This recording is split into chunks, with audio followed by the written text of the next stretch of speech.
In this lecture, we're going to talk about what the basic structure of an exercise program should look like.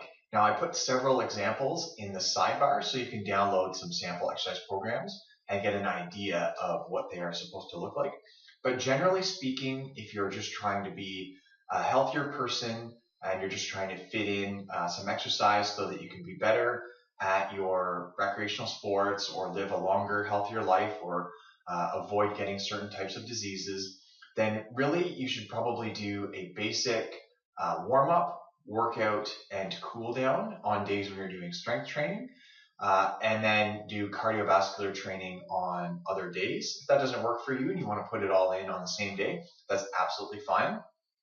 And the order doesn't really matter in terms of whether you're doing strength training first or cardiovascular training first.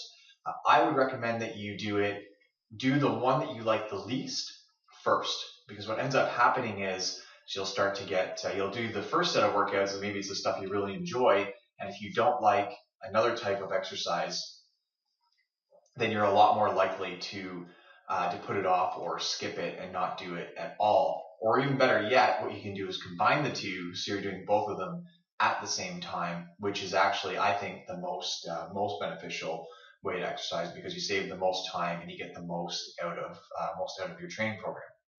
So generally speaking, we start with a warm-up. I like to call them dynamic warm-ups, where the whole point is to get the blood flowing to your muscles and get your muscles primed so that you can actually exercise and decrease your chance of getting injured.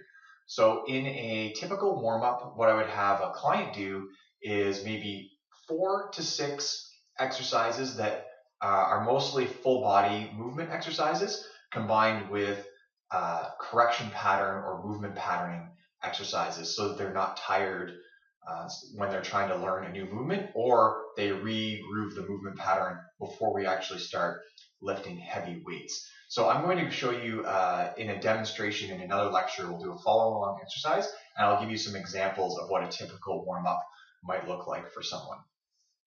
And then we're going to get into the regular workout. So for a strength training workout, if you're combining the two types, so cardiovascular training and strength training at the same time, then I would recommend actually doing circuit style or superset style, where you're doing strength training combined with a cardio exercise combined with strength training exercise for about 3 exercises to 6 exercises, again, depending on what you're physically able to do and what sort of access you have to whatever types of equipment. So typically speaking, I would recommend that when you're first starting out, you do three sets of the same exercises for 8 to 15 repetitions, depending on what your level is. So the more repetitions you do, then the more you're going towards muscle endurance, and the fewer repetitions you do, the more you're going to strength.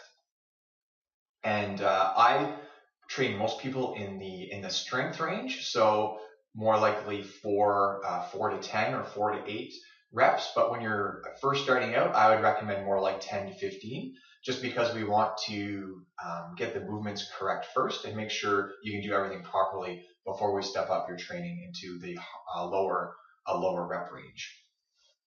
Okay, so where does mobility and flexibility training fit into all of this? So what I recommend my clients do, or what I have a lot of people do when we're training together, is I'll have them do some rolling out or dynamic stretches in between their sets of exercises while they're resting.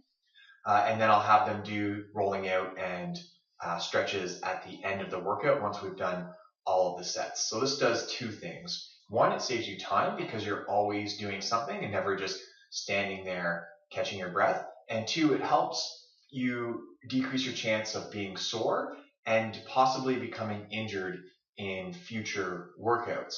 So that's how I recommend fitting the cool down stretches and rolling out into the workout so that they're together.